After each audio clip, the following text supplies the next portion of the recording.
Alors bonjour à tous, alors aujourd'hui, alors c'était absolument pas prévu, je vais bidouiller un peu, on va bosser sur ma 2 chevaux traction, hein. Donc c'est un châssis M05RA, donc c'est les versions rallye, donc qui sont un peu plus hautes, hein, avec des pneus aussi qui procurent un peu plus d'accroche, avec des crampons.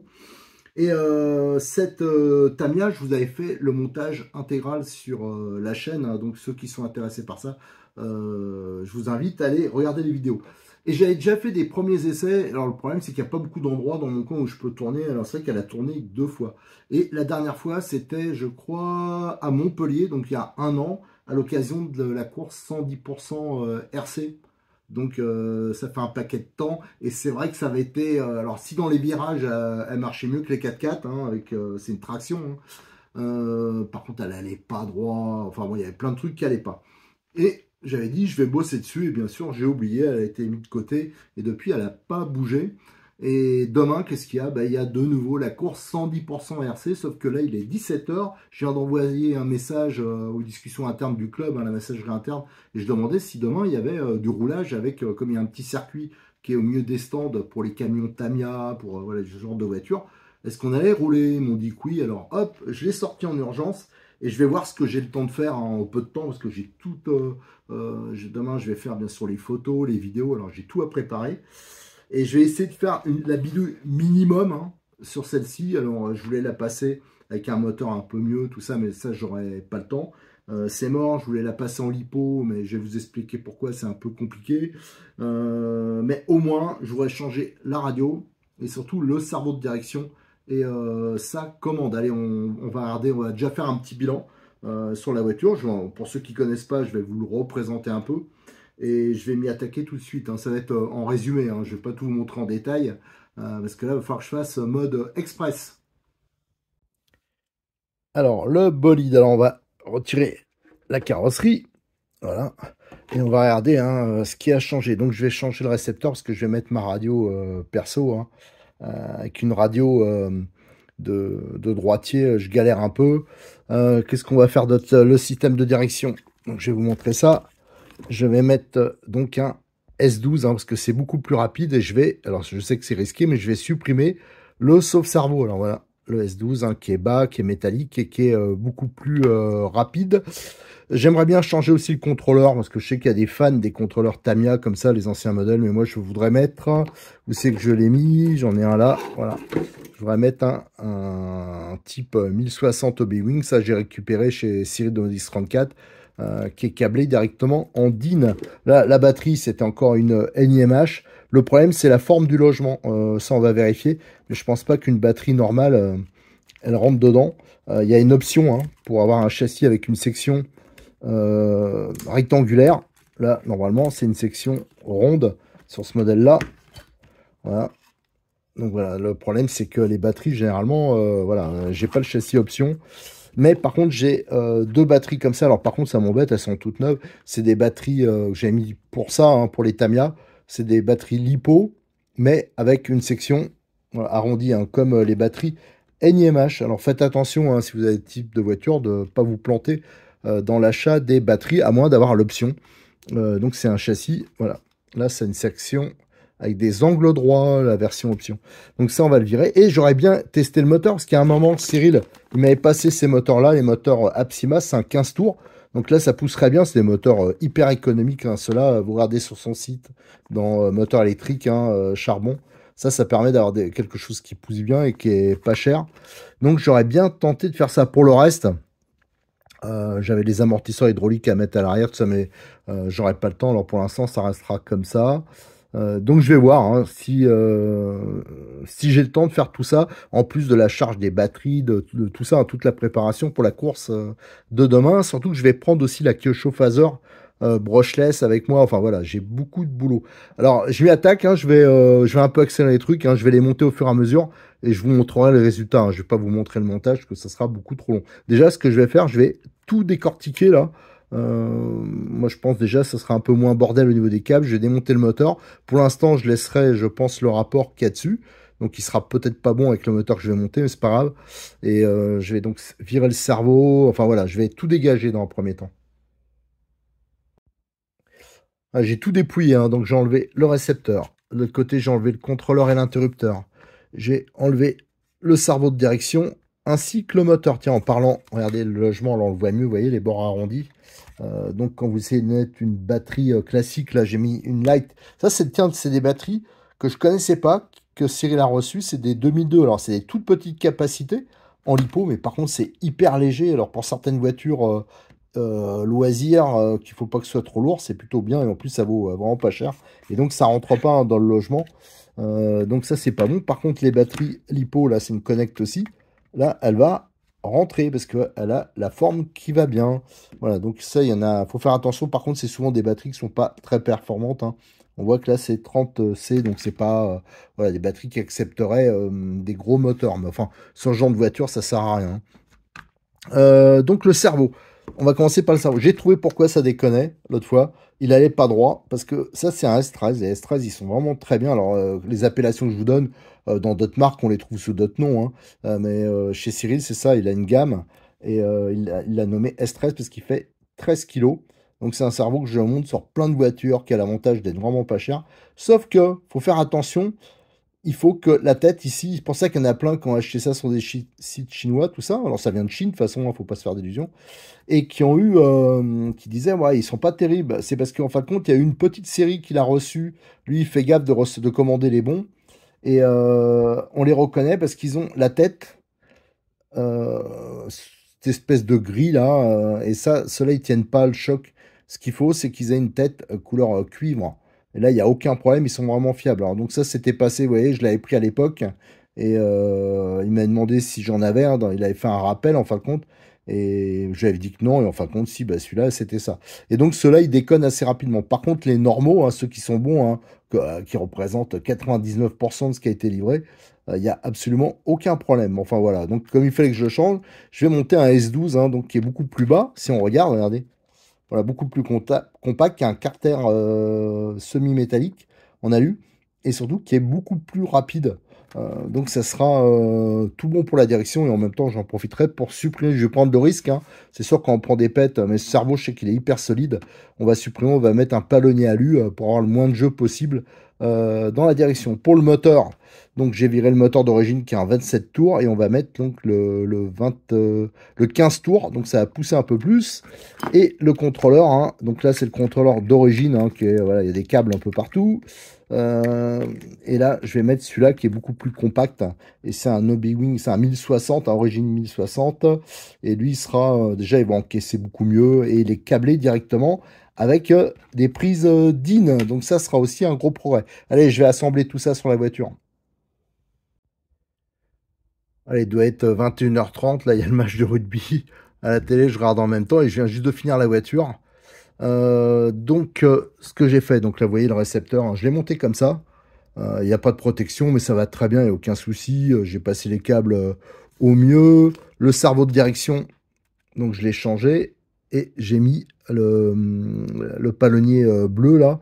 Donc c'est un palonnier alu que j'ai trouvé chez Cyril. Alors la référence je ne me rappelle pas, mais vous avez dans le cerveau palonnier. Et bleu c'est la couleur Tamiya. Et je l'ai raccourci hein, parce qu'autrement il vient frotter sur le châssis. Bien sûr la direction, je l'ai réglé d'ailleurs, la barre là, pour moi elle est trop courte. Hein. On est en limite au niveau des rotules, mais même avec le montage d'origine, c'est comme ça. Pour moi, c'est trop court, ça. Ça, il faudra que je le change. Autrement, qu'est-ce qu'on a fait? Bien sûr, j'ai réglé les débattements. C'est beaucoup, mais alors beaucoup plus rapide que ce que c'était. Hein. Donc ça, c'est bien. Là, on a mis le contrôleur. Là, il se met un PEC avec le récepteur qui est bien accessible. Le moteur, donc, je l'ai changé. J'ai laissé le même rapport. Là, au niveau câble, ça fait moins bordel. Le seul truc, c'est que si je laisse comme ça, regardez, ça vient frotter sur la carrosserie. Alors, la petite astuce, est-ce que je l'ai mis? Ah bah tiens, je la retrouve plus. Ah si, c'est ça. C'est mon collier de type démontable et il me sert à fixer à chaque fois voilà, sur le châssis, le câble, hein, pour pas qu'il aille frotter à l'extérieur. Alors là, je vais juste aller faire, que mieux voir à la mi-temps, je vais aller faire juste un petit essai dans la rue pour voir si la voiture va droit, au moins. Et comme ça, elle sera prête pour demain. Parce que quand on roule, hein, lors des courses à Montpellier, c'est pendant les pauses, hein, la pause de midi, voilà. Donc c'est très bref, donc il faut que la voiture elle marche d'entrée. Et demain, je vous ferai, j'ajouterai à la fin de cette vidéo un peu de roulage. Et plus tard, on ira faire un peu d'arsouille avec style, alors peut-être pas avec ces pneus, parce que j'ai peur de les massacrer, les pneus, mais en mettant peut-être des pneus circuit, ou alors c'est pas grave, hein, je les sacrifierai. Faire un petit parcours avec des cônes sur un parking, tout ça pour vous montrer l'avantage du traction, hein, le fait que c'est hyper maniable. Et la prochaine chose que je ferai, c'est que je mettrai les amortisseurs hydrauliques à l'arrière. Allez, je vais essayer la voiture.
Alors juste avant, hein, je vous ai publié une petite vidéo, hein, que j'ai fait donc sur le circuit de Montpellier, le circuit TT.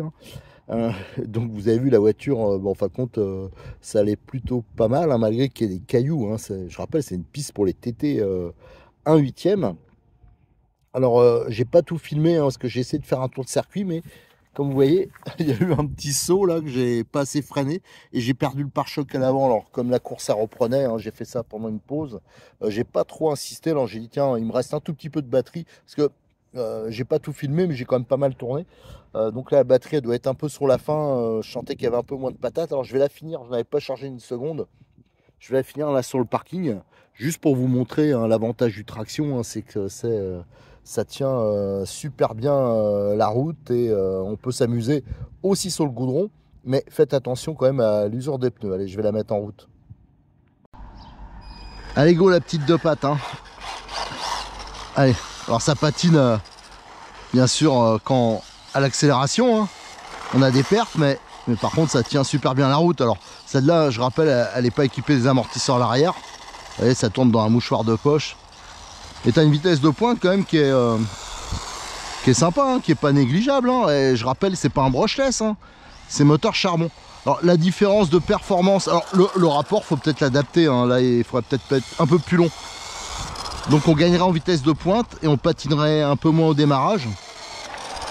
Waouh! Alors l'avantage c'est que ça tourne, regardez, dans un mouchoir de poche, hein, malgré que l'angle de braquage des roues est pas très important. Alors pour l'avoir essayé avec le moteur, la configuration d'origine, hein, je peux vous dire que là les performances c'est peut-être doublé, hein, c'est beaucoup mieux. Alors ce qui est sympa bien sûr, là moi je trouve ça nul, hein, de tourner sur un parking comme ça, mais c'est juste pour vous montrer les perfs. Bien sûr, quand on est plusieurs à tourner avec des carrosseries de ce genre, hein, en traction il y a la NSU, enfin il y a, voilà, avec plusieurs deux pattes, ça peut être sympa de faire comme des petites courses en fin de compte. Donc là au moins ça a de la gueule quoi, pour le public, c'est quand même bien. C'est pour ça que je suis impatient pour qu'on trouve une solution pour avoir une piste dans le coin pour rouler avec ça. Alors là elle est en configuration rallye. Si vous l'achetez en configuration normale, bien sûr, au niveau tenue de route ça sera encore mieux, parce que là elle est un peu plus haute sur pattes et les pneus ils sont pas adaptés au goudron. Et surtout le risque c'est de les abîmer, hein. C'est pour ça que je vais pas trop insister. Vous voyez, regardez, hop. Enfin, franchement, moi j'adore ces caisses. J'adore ces petites Tamiya parce que c'est pas trop cher. Faut juste mettre le kit roulement.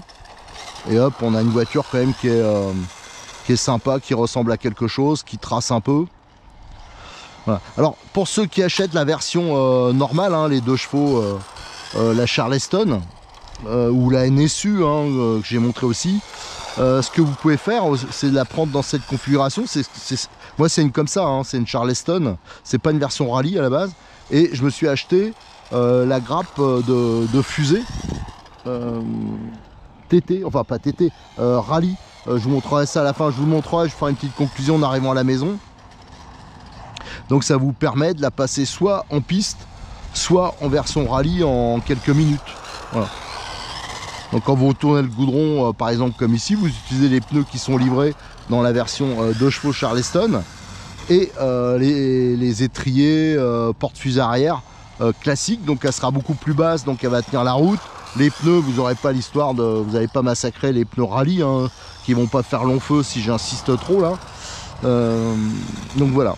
Enfin voilà, c'était juste pour vous montrer, hein, suite à mes petites modifs que j'ai fait à l'arrache pour aller à la course 110% RC, que sur une base hyper simple, sans mettre un brushless. À mon avis, mettre un brushless là-dessus, ça risque de patiner. On peut faire quelque chose qui trace et qui est relativement sympa, avec un moteur pas cher, hein. Je vous dis, Cyril il propose, là j'ai mis le 15 tours, mais je pense il y a un 18, un 21 tours, ça serait tout à fait adapté, on aura un peu moins de patinage. Donc ça serait très bien aussi. Allez, je vais rentrer à la maison pour vous faire un petit peu la conclusion. Et surtout pour regarder s'il n'y a pas eu de dégâts. Parce que hier, j'ai quand même insisté. Il y en a, ça les faisait bien rire. Sur la piste tout terrain. Et voir s'il n'y a pas eu des petites choses qu'elle a pris quand même des bons pets. Je suis rentré chez moi et on va pouvoir faire un petit bilan, hein. Je vais redire, je vais essayer de vous dire quelques petits conseils, hein, pour ceux qui voudraient se lancer avec ce style de voiture qui est vraiment pas trop cher, amusante, facile à entretenir. Et surtout, c'est en kit, donc c'est un bon moyen de commencer la RC avec une voiture à monter. Ça vous apprend un peu la mécanique, à savoir l'entretenir. Enfin, moi, je trouve ça très bien, et au moins, ça a de la gueule, quoi. Quand vous êtes plusieurs à avoir ce style de voiture, bah, pour faire des petites arsouilles entre copains, c'est très bien. Alors pour les vidéos, là je suis rentré donc de la course, hein. J'étais donc au challenge 100% RC à Montpellier. Et le matin, j'ai profité d'une petite pause. Enfin, avant que la course commence, j'ai roulé sur la piste qu'ils ont en ciment là. Malheureusement, il n'y a pas eu de roulage après. Alors j'avais pas filmé, je voulais juste essayer. Et comme il y avait quand même pas mal de participants, il y en a qui ont déplacé des tables sur la piste, alors on pouvait pas rouler dessus. Donc là, ça a été un peu raté pour cette partie-là. Et malheureusement, j'ai pas filmé ce premier roulage, qui était vraiment sympa, tout en glisse, un peu en drift. Enfin, en drift, pas vraiment de l'avant, mais l'arrière, quoi, ça se rattrape super bien, c'était super sympa. J'ai essayé en même temps la 4x4, hein, parce que j'avais amené la Phaser Kyosho qui marche très bien, mais je trouvais la 2 chevaux beaucoup plus amusante sur ce style de revêtement. Et ensuite, j'ai roulé, j'ai fait un tour de circuit du podium, mais à savoir que la piste TT, elle est en fin de, pas en fin de vie, mais un peu, ouais, parce que tous les ans, en fin d'année, ils la refont pour le Grand Prix de Montpellier, et donc elle était quand même pas mal abîmée, mais j'ai quand même réussi à faire le tour. Et là, bah, c'est la caméra qui a merdé. Et donc, c'est pour ça que j'ai que l'extrait. D'ailleurs, j'ai fallu que je retire le son. Que vous verrez, hein, où je suis un peu dans la ligne droite, tout ça. Mais je peux vous assurer que la piste, elle est vraiment pas plate. Donc, elle va plutôt pas mal, hein, cette de pattes. Et après, en rentrant, bien sûr, je suis passé devant un parking. Je me suis arrêté donc pour vous faire encore un petit essai sur le goudron. Alors, le seul problème que j'ai eu, hein, c'est le pare-choc, hein. Façon rallye, ça a arraché. C'est normal parce que la piste TT, c'est pas fait pour ça, quoi. Donc à un moment, bah, ça a un tout petit peu sauté et ça a arraché. Bon, c'est pas grave. La voiture, ouais, je l'ai laissée telle quelle, hein, avec la poussière. Bien sûr, je vous conseille pas spécialement de faire ce que j'ai fait, hein. C'est pas vraiment fait pour ça, parce que la poussière déjà elle va tout user un peu plus rapidement. Les points positifs, déjà, c'est le moteur. Ce moteur 15 tours. Alors, je vais vous faire un rappel, hein, donc, je l'ai trouvé chez Cyril de Modis 34. Et je pensais que ça valait une vingtaine d'euros, quoi. Je regarde, ça vaut 12,90 €, quoi. Donc, ça vaut vraiment le coup quand vous avez une Tamiya, vous voulez la booster. vous mettez ça, je peux vous assurer que la différence, elle est énorme par rapport à l'origine, hein, et tout ça pour 12,90. Alors ça existe en 15, 18 et 21 tours. Moi, j'ai mis le 15, c'est un peu extrême, c'est la limite un peu avec ce type de vario, je pense, et avec ce type de voiture, parce qu'on patine un peu. Ça part un peu. Alors, je pense que le 18 ou le 21, déjà, vous verrez une belle différence. En même temps, vous aurez plus d'autonomie. Donc, je vous conseille pas spécialement le 15 tours. Après, ça dépend. Peut-être sur une 4x4, ce serait différent. Alors, le contrôleur, hein, type 1060, comme d'habitude, c'est très bien. Ça fait un montage plus propre. Il y a que là, le fait que les câbles, ils touchent un peu. Alors, c'est pour ça que je mettais un petit collier, là, démontable à chaque fois. La commande de direction, ben là, ça a été le jour et la nuit par rapport à la dernière fois. Donc, elle a pris des bons pets et le cerveau, ça a pas bougé. Alors ça, je le conseille à ceux qui ont un peu les moustachus de la RC, hein, ceux qui roulent depuis un moment et qui tapent pas dans les trottoirs toutes les 2 minutes, parce qu'autrement, c'est sûr que le cerveau, à un moment, il va rendre l'âme. Mais il existe une option palonnier alu. Alors bien sûr avec le système d'origine, hein, toujours ça change pas trop, mais pour ceux qui veulent, ça existe, hein, je l'ai vu sur le site à Cyril. Pour le reste, bah, je crois que j'avais rien de bougé spécial. Alors bien sûr le fait qu'il n'y ait pas d'amortisseur à l'arrière, ça se sent pas mal. Alors je vais vous montrer parce qu'actuellement ils sont dispo et c'est pas toujours le cas, hein, donc c'est la référence 5746 pour les amortisseurs et ça vaut un peu plus de 20 euros. Et voilà, moi je trouve quand même c'est un sérieux plus. J'avais ça d'avance que j'ai jamais monté. Ça c'est les kits monobloc au niveau des triangles. Les triangles ils sont en deux parties. Là c'est pour les versions V2. Ça c'est pas mal et en plus l'avantage c'est que c'est pas trop cher. Ça vaut référence 54 606. J'ai regardé, ça vaut 7,50 €. Donc voilà, à la limite, si vous voulez des triangles d'avance, vous prenez ça. Et ça fait un peu plus, comment dire, moi, je trouve ça quand même un peu plus sympa et un peu plus moderne que les triangles en deux parties d'origine. Alors j'ai pas mal roulé dans le goudron, hein, sur le goudron, plus que ce qu'on voit sur les vidéos.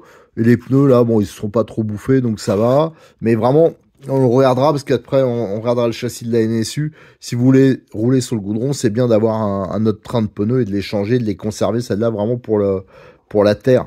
Voilà. Qu'est-ce qu'il y a d'autre? Alors pour la batterie, donc je l'avais expliqué qu'il y avait, j'ai utilisé une batterie donc lipo. Moi je vous conseille de commencer direct en lipo, mais avec des lipos qui sont arrondis, hein, pour s'adapter au logement.